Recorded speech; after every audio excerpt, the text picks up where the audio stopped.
అమరిక. వాసవీదేవి పెనుగొండకి ముందు పేరు ఏమిటి? అమ్మవారి గుండంలో దూకిన తర్వాతనే పెనుగొండ అనే పేరు వచ్చింది. మరి అమ్మవారి కంటే ముందు ఏం పేరు ఉండేది తెలుసుకుందామా? నగరేశ్వరపురం, నగరేశ్వర స్వామి ఉండేవాడు. జ్యేష్ఠ శైలం అనే పేరు. మరి బృహదద్రి ఇట్లా ఒక్కొక్క యుగంలో ఒక్కొక్క పేరు. అమ్మవారి కాలంలో నగరేశ్వరపురం, జ్యేష్ఠ శైలం, ఇట్లా ఒక్కొక్క యుగంలో ఒక్కొక్క పేరు ఉన్నది ఆ యొక్క పెనుగొండకి. వాసవీదేవి మేనమామ గోత్రం ఏమిటి? వాసవీదేవి మేనమామ గోత్రం. గుళ్ళో ప్రసాదం, రెండో ప్రసాదం వాళ్ళకే పెడతారు. మొదటి ప్రసాదం పెళ్లికుల గోత్రం, రెండో ప్రసాదం మేనమామ, మూడో ప్రసాదం మేనత్త గోత్రం. ఈ ముగ్గురికే పెడతారు ఫస్ట్. పోనీ ఆ గోత్రం ఏమిటో నేనే చెప్తాను, మీరు కానీ ఉంటే చేయొద్దండి, జైవాసం వెళ్ళాలి. ఆ మేనమామ గోత్రం మిథునపుర మైత్రేయస. ఎవరైనా ఉన్నారా? చాలా మంది ఉన్నారు బంధువులు. వాళ్ళు ఎక్కడున్నా అమ్మవారికి మేనమామలు.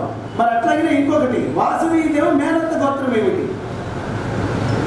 ఇది మూడో ప్రసాదం దేవాలయంలో ఇస్తారు. దసరా కానీ, జయంతి రోజులు కానీ, అమ్మవారి ఆత్మార్పణప్పుడు కానీ తప్పనిసరిగా ఈ మూడు గోత్రాలను పిలుస్తారు. వాసవీదేవి మేనత్త గోత్రం. పోనీ నేను చెప్తాను, ఉంటే జైవాసం అనండి. వాసవీదేవి మేనత్త గోత్రం పునగశిల, పౌలశస, సూర్యకుల. 102 గోత్రాల్లో 2 గోత్రాలు అతి అదృష్టాలు. ఏమిటి? ఇప్పుడు మేనమామ, మేనత్త గోత్రాలు. అందుకే వాళ్ళు కష్టపడక్కర్లేదండి. అలా షాపులో కూర్చుంటే చాలు, విపరీతమైనటువంటి వ్యాపార లాభం వచ్చేంత మహా గొప్ప అనుగ్రహం మేనమామలు, మేనత్తలు. అలాగే వాసవీదేవి మేనమామ గ్రామం ఏ ఊరు? వాసవీదేవి మేనమామ గ్రామం ఏ ఊరు? 3 రోజులు అమ్మవారి ప్రదర్శనలు తీసేసినటువంటి ఆర్యవైశ్య మహిళలు, ఆర్యవైశ్య పెద్దలు, పట్టణ పరిసర ప్రాంత ప్రజలందరికీ ముందుగా నా ధన్యవాదాలు. మన ఆర్యవైశ్యులుగా పుట్టడం అనేది ఈ ఏ జన్మలోనూ చేసుకున్న అదృష్టంగా భావించుకోవాలి.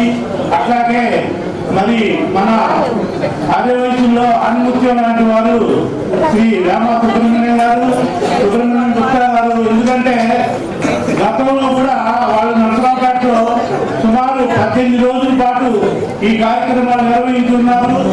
4,000 దఫాలుగా. మరి ఇప్పటి వరకు వారు 10,072 ప్రోగ్రాంలు మొత్తం ఇండియా కానీ ఇతర దేశాలలో కలిపి వాళ్ళు ఈ యొక్క అమ్మవారి చరిత్రని ఇతరే చదువులతో అందరినీ ఆహ్లాదపరుస్తూ అమ్మవారి చరిత్రని శ్రద్ధగా మనందరికీ వినేటట్టుగా వారి యొక్క మధుర కంఠంతో మనం వినిపించడం జరిగింది. మరి రాబోయే రోజుల్లో మన మెహర్ గారు అమ్మవారి పుట్టినరోజుకి ముందుగానే వారి అపాయింట్మెంట్ తీసుకొని 18 రోజుల ప్రోగ్రాం పెట్టవలసిందిగా నేను ఈ సభలో కోరుకుంటున్నాను. అట్లాగే సుబ్రహ్మణ్యం గుప్తా గారి దగ్గర ఒక 2 విషయాలు ఉన్నాయి. మనము మన కమ్యూనిటీ పరంగా మన గుప్తా గారి ద్వారా జాతకాలు కానీ, వాస్తు పరంగా చాలా చక్కగా మనకు అర్థమయ్యే రీతిలో వారు మనకు వివరించడం కూడా జరుగుతుంది.